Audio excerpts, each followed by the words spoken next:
Hi, I'm Jeff Schaefer, and today I'm going to show you how to just do a simple couple laps around the traffic pattern. We're going to do this using our checklists. We're going to do this just like we would in the real airplane. This is also my first try with the Reality Expansion Pack, which is made by Simcoders, I believe, and I got it on xplane.org. This is an expansion to the 172 that comes stock with the game, so everything I'm doing here can be done in X-Plane using the stock 172. I just wanted to try out the expansion pack, which adds a little bit to the realism of the plane, and it gives us this nice checklist that we can work with on screen. You can see an aircraft there, which appears to be on possibly downwind at this airport. I'm not really sure yet. I'm connected to Pilot Edge, which is another tool I highly recommend for training. And we're parked at French Valley Airport, which is Foxtrot 70 is the identifier. So there are a couple of drone aircraft here, which are great practice because they do not talk on the radio. They just fly the pattern. And that you can see that at a regular, non-towered field where there's no requirement to necessarily announce your position, although it is a very good idea. So let's begin. We're going to start this thing up. I've already done the pre-flight using the included checklist they have, which is pretty nice. It's a good way to learn your way around the plane, and it mostly matches how you would really do the pre-flight. So our seatbelt and shoulder harness is fastened as much as it can be, sitting in an office chair at my computer desk here. Brakes test and set, so I'm just going to tap the brakes and then turn on the parking brake. Fuel selector is to both. Fuel shutoff valve is, they call it on, which to me is very confusing, but we'll just say it's in, meaning the fuel is not shut off. This shuts off the fuel, pulling it out. And it also moves this lever here, which I suspect it can't actually go there in real life, but I'll test it out next time I'm in a real 172. Circuit breakers, check. Now, these don't pop out or anything in the sim, so they're always going to be in. Beacon on. Avionics switch is off.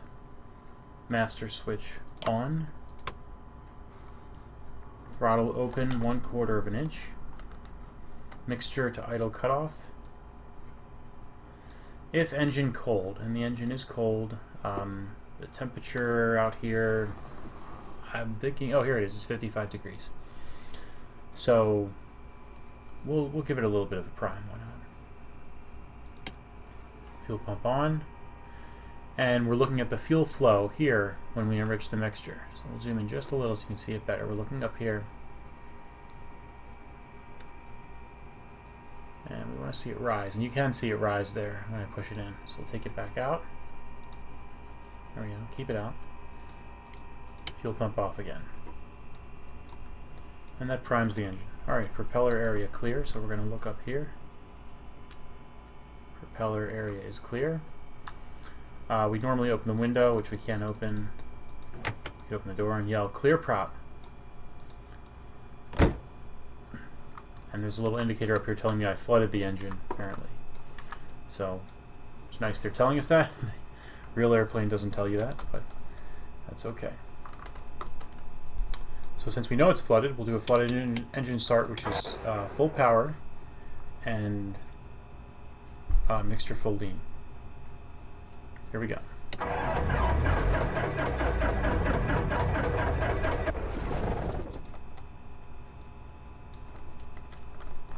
It's a lot harder to do this in the sim because in the real world, you kind of need three hands. You need to turn the key, work the throttle, and the mixture, and it's a little more plausible. But in the sim, it's hard with the one mouse to do all three. So let's try a normal start now.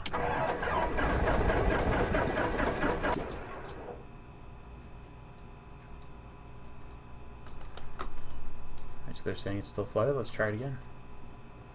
And this time, I'm going to use the keyboard to do the starter, and that way I can push the mixture in.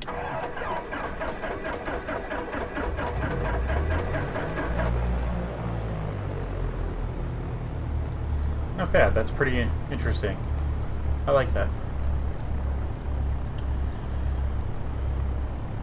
Alright, so I have the throttle set around 1,000 RPM. And we're checking the oil pressure over here. It's in the green. Perfect. Next checklist. After engine start, ignition switch to start. Well, I don't want to do that after engine start, but I really should be going to both. The ignition switch is on both right now. Mixture at engine start full rich. Engine to 1000 RPM. Oil pressure check. Alright, we did all that. Mixture leaned max. So they're just saying lean it a little bit. And there isn't some maximum that I typically go to. I'll just pull it out a couple inches like that. About a third of the way. Flaps retract. Avionics on. And instruments set. So the first thing we're going to set is the frequency here. Just do it right on the gauge. There we go. I have a view set up for this. French Valley Airport, the AWOS is 119.025.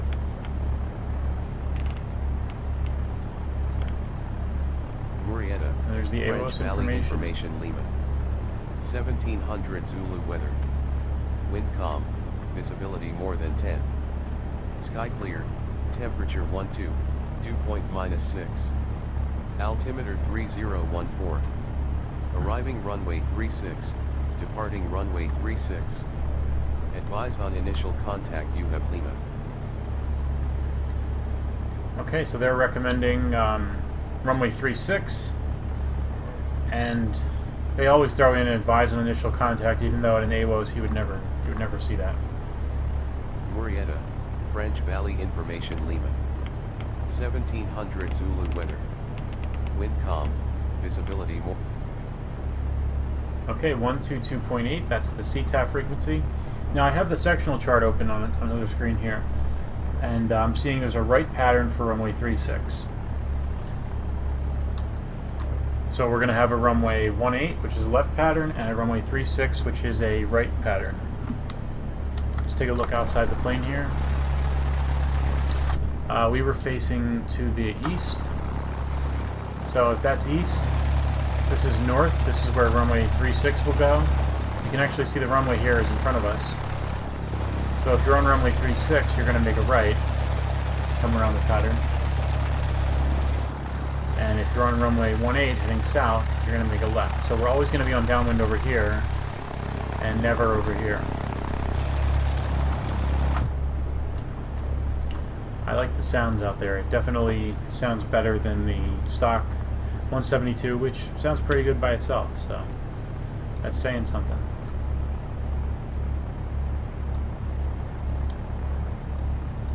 Alright, let's go through the checklist here some more. Avionics are on, instruments set. So the other instrument I want to set is the DG. That's east, and it's pretty close. Just bump it over to east. Good. Brakes check. Magnetic compass, movement free. As in, does it freely move? And flight instruments check. And we're going to be checking our attitude indicator, our directional gyro, and our turn coordinator. And also the magnetic compass up here. So, are we ready to taxi? Yes, we are. They said the wind is calm. There's no one else in the pattern right now that I could see when I was looking out there. So we're going to taxi to runway 36, which means we're going to make a right-hand turn. We're on 122.8. We are transmitting on COM 1.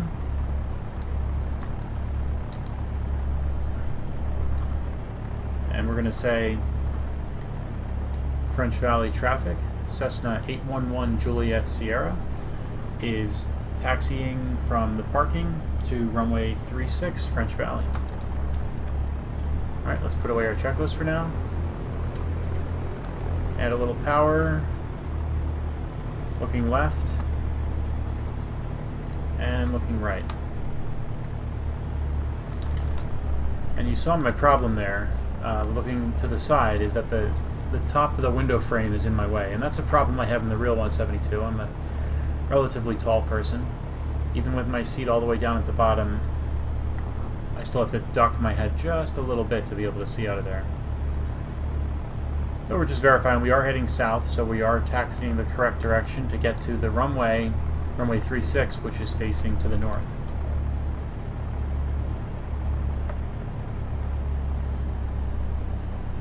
And we want to taxi at a brisk walk. So this is already a little bit faster than that.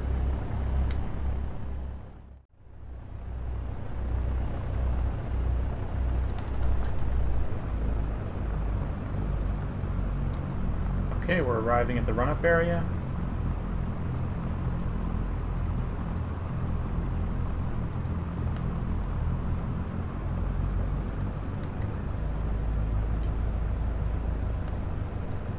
You can see at the top there, when I hold it to idle, see that it's complaining that I'm fouling the spark plugs. That's very interesting. See that? This thing's seems like a pretty good instructional tool to begin with. So I do like this expansion pack so far.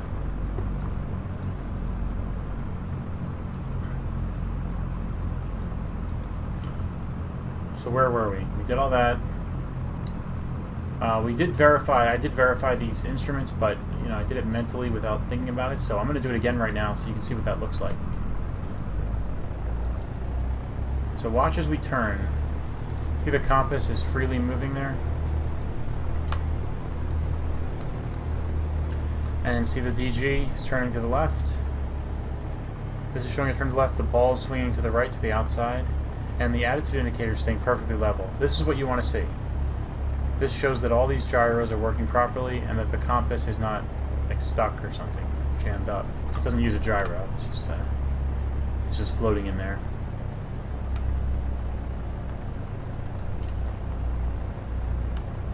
Alright, if you're not dizzy enough already, we'll begin the run-up. So we want to face directly into the wind. The wind is calm, so we can really face any direction at all.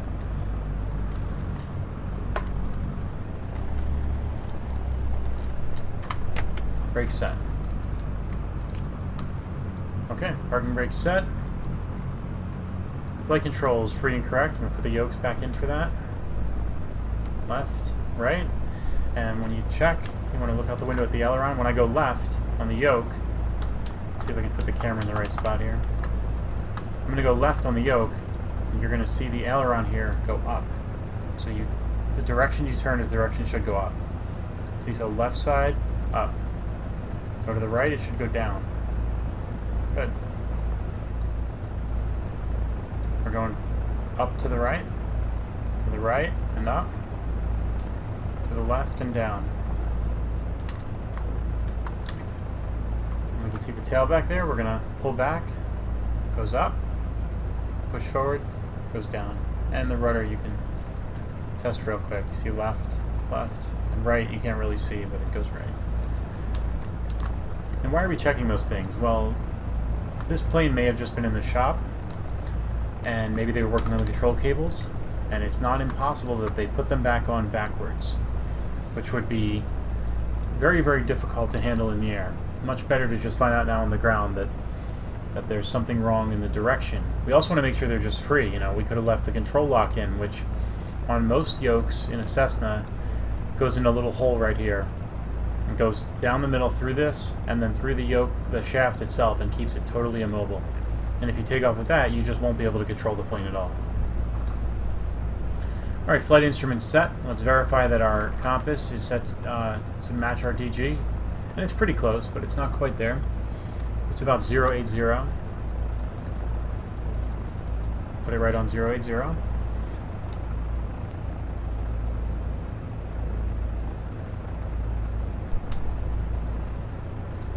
Alright, fuel selectors both. Elevator trim is set to takeoff. And it is. Mixture full rich for the run-up. Autopilot disconnected. Throttle to 1800 RPM.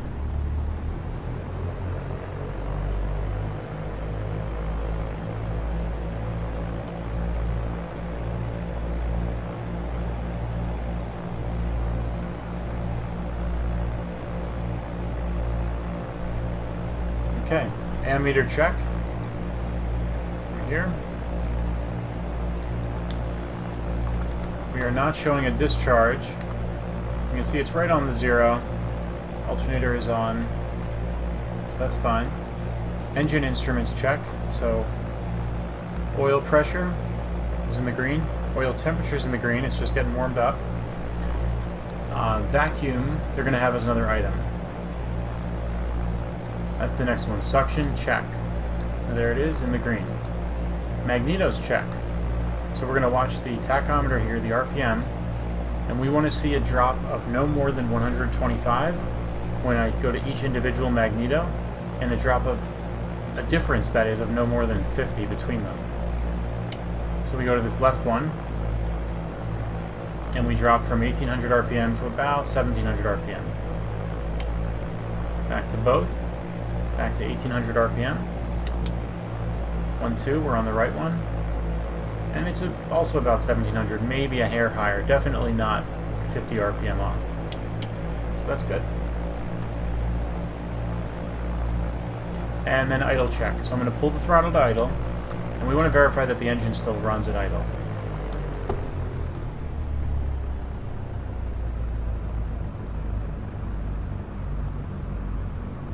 And it does. Good. Radio's set. I'm already on 122.8, and I have the ABOS on 119er 025 if we need it again. Brakes released, doors and windows closed. This door is closed, that door is closed. Flaps as required. We're not going to use flaps for this takeoff. And mixture full rich below 3000, which we are.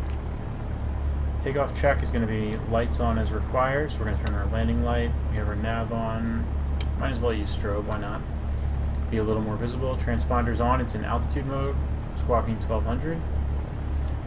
Throttle full power, and they want us to climb at 79 knots.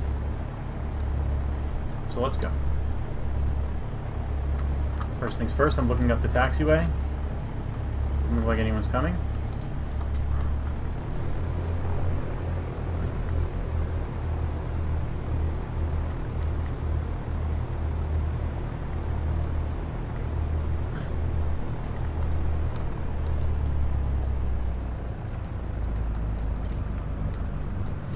Seems like they changed the physics of how it turns, and it might be more to match the way that a real 172 handles on the ground, which is the steering is spring-loaded, so it takes a while to catch up and do what you want. It's a little hard to get used to in here, but I think that's just because I'm used to the sim, which just kind of turns when you turn. So we're looking up here. It's a right pattern for 3.6, runway 3.6. So we would expect to see planes on base this way. Not that one couldn't make a mistake and come that way, so I'm looking there as well. I don't see any planes up there. So we'll make our radio call, 122.8, and say, French Valley traffic, Cessna 811, Juliet Sierra, departing runway 36 and remaining in the pattern, French Valley. That's it, we're ready to go. We'll give it a second to see if anyone calls on the radio to announce that they're about to land, and I'm very much in their way. And finally, one more thing we need to know before we go is the traffic pattern altitude, which I looked in the AFD, and the traffic pattern altitude is 2350. So we have this set at the correct altimeter setting. It looks at like the altitude here is about 1350. So that 1,000 feet above that is 2350. So that's our traffic pattern altitude, 1,000 feet. AGL, that is, 2350 MSL. Alright, so we're taxiing out.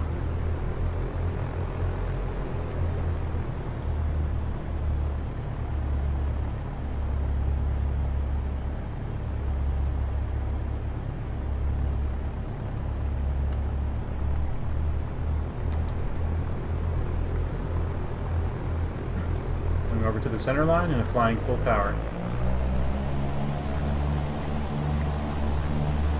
Plenty of right rudder there to keep it on the center line. Airspeed's alive. There's about 60 knots. We're going to rotate and climb out at 79. So I'm putting a little forward pressure on the yoke now in order to get that climb speed that I want.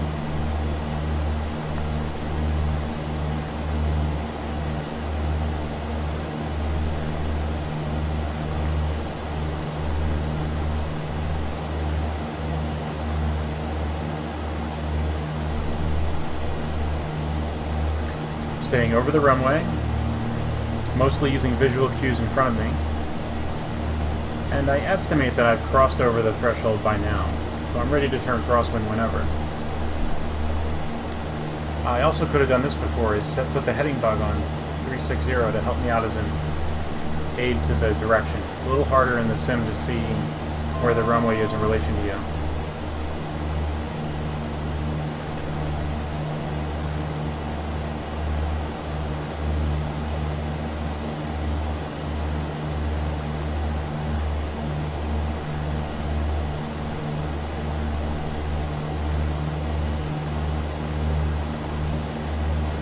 There's my crosswind turn, and I'm right about at 2350. I'm going to reduce power.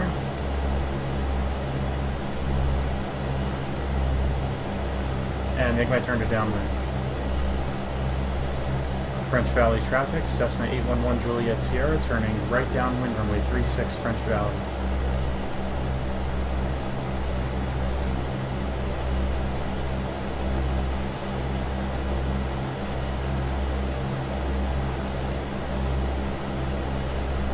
There we go. There's downwind. You look to the right, you can see the runway.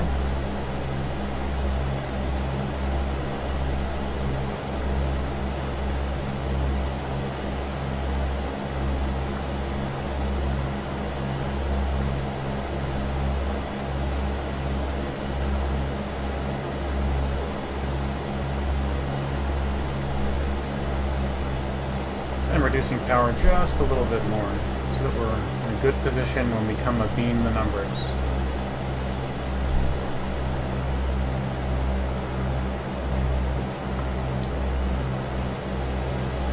Also looking for traffic, since I know these drones are out here.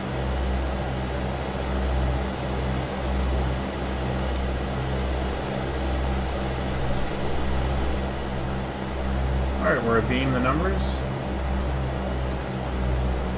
So I'm going to reduce power. And make sure my pre-landing is done. Seatbelts are set, fuel selectors both. A little bit of aft trim to help it slow down. Engine gauges check. Oil pressure, oil temperature, fuel flow's good.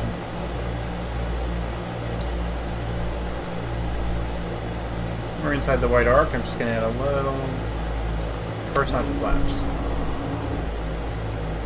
Heading indicator aligned, it still is. Altimeter setting 3014. Radios are still set. Autopilot still off. Mixture still rich.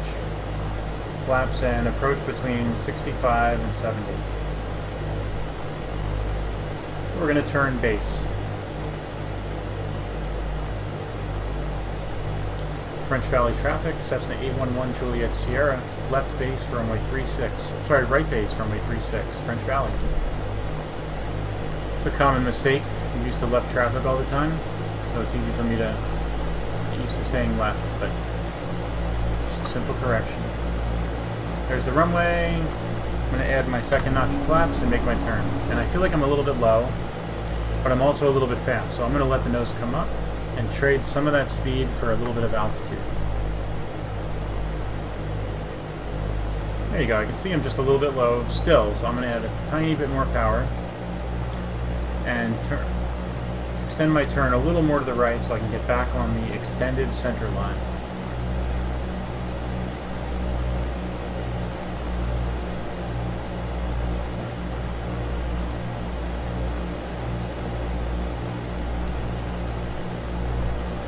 This is looking pretty good.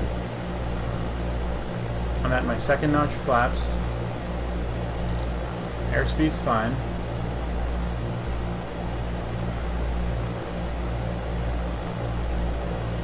And I'm just making little changes to power to get myself down to the runway. Mostly taking out power.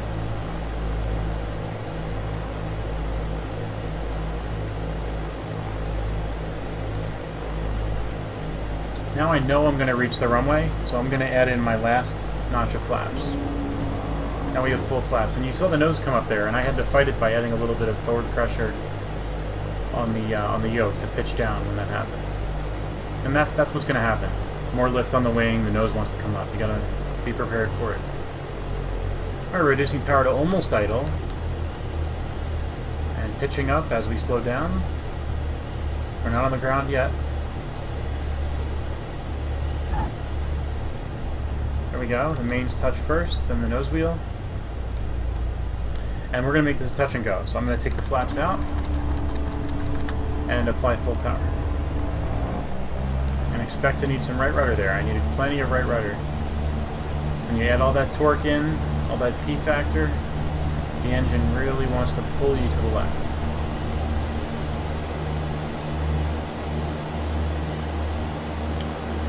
There we go. That was a touch and go.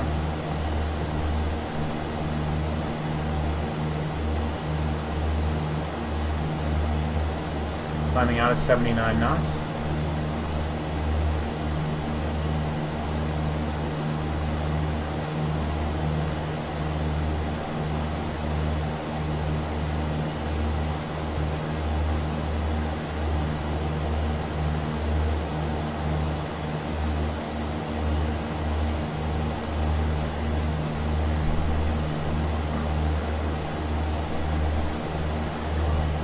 And one mistake I made on the landing, I don't think I made my radio call when I was on final.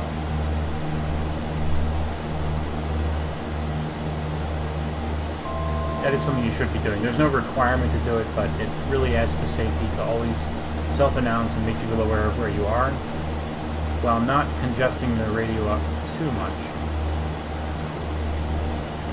Alright, X-Plane's warning me that the gyro's not aligned, so we'll check that in our pre-landing check when we're on downwind.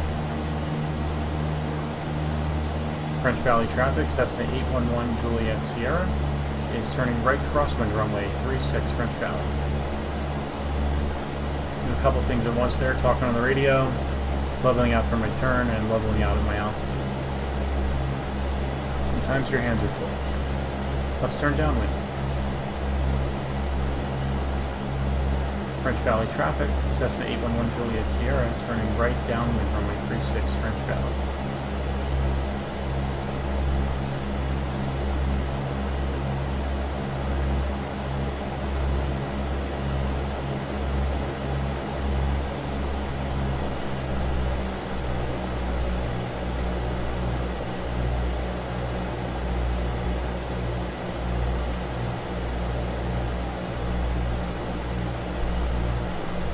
This time we're going to do our checklist a little earlier in the pattern here.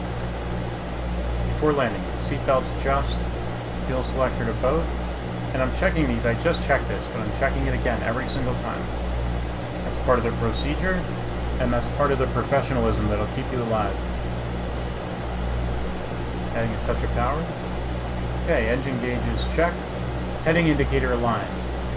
Now they were saying we were not aligned, so let's look a little closer. We are at approximately 190. There we go. Altimeter setting check. 3014. Radio set 122.8. Autopilot off. It's off. Mixture rich. Flaps down. Approach speed 65. Okay, done. And we're just coming up on a beam. You can see we've turned a little bit to the right. We're not too close to the runway here. We're in an okay position. We'll just line back up when heading is south and reduce power. 1700 RPM. Last time I don't think I had enough power. Put the first notch of flaps in. Again, the nose wants to come up, and I'm anticipating it and adding some forward pressure to the yoke to keep that from happening. You can see the airspeed coming down, and now I'm going to let the nose drop. Alright, the runway's already over my right shoulder, so we're going to make our turn to base. French Valley traffic, Cessna 811 Juliet Sierra, turning right base, runway 36 French Valley, full stop. So I'm going to make this one a full stop. We did a lap around the pattern, we did a touch and go, now we're going to do a full stop landing.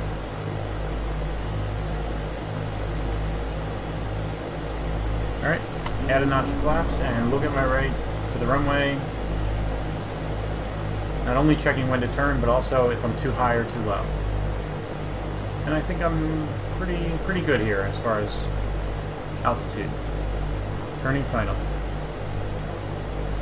This sight picture looks a lot better. And I see there's 4 white on the VASI, but I'm not too worried about that.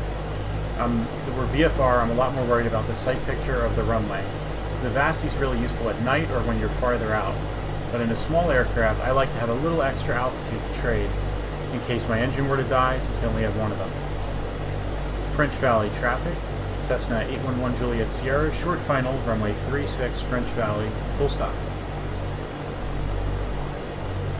Taking out some power, and adding my full flaps. See that nose coming up? Getting out some more power.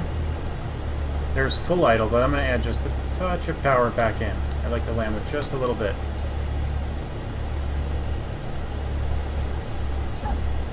There we go, the one wheel touched. There's the other. Power's to idle. And I'm not in a big hurry to get off the runway.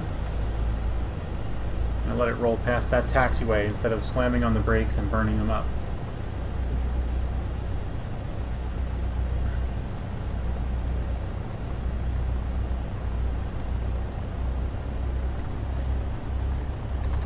Alright, I just raised my flaps there.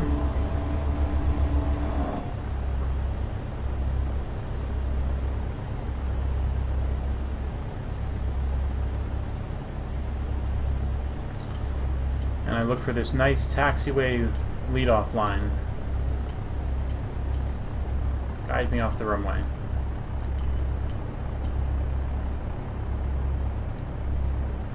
Am I clear of the runway yet? No, I'm not. Not until I cross this hold short line. Now I'm across the line, and now the whole airplane is across the line. Let's verify that. Yep, you're not across until the whole entire plane is across the line, including the tail. So I could say, French Valley traffic, Cessna 811 Juliet Sierra is clear of the runway, French Valley. In this case, I didn't specify which runway because they have 2 runways here. It's calm wind, someone could be using either runway, so it's just simpler to tell them I'm clear of the runway, the one and only runway. Alright, next step, what do we do? Well, let's just consult the checklist. After landing, lights off, so let's turn off our landing light, and we'll turn off our strobes, why not? Transponder off, so we're going to move our transponder to standby. Flaps up, we already did that. Trim to neutral. We're going to trim it back just a little bit. Alright, engine shutdown is next, so let's taxi to a parking spot. Looking to the left, no one's coming up that taxiway. And let's take a look to the right. No one's coming there either.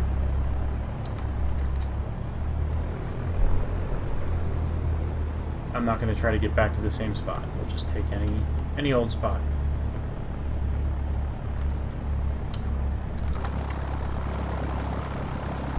We're going to go right here.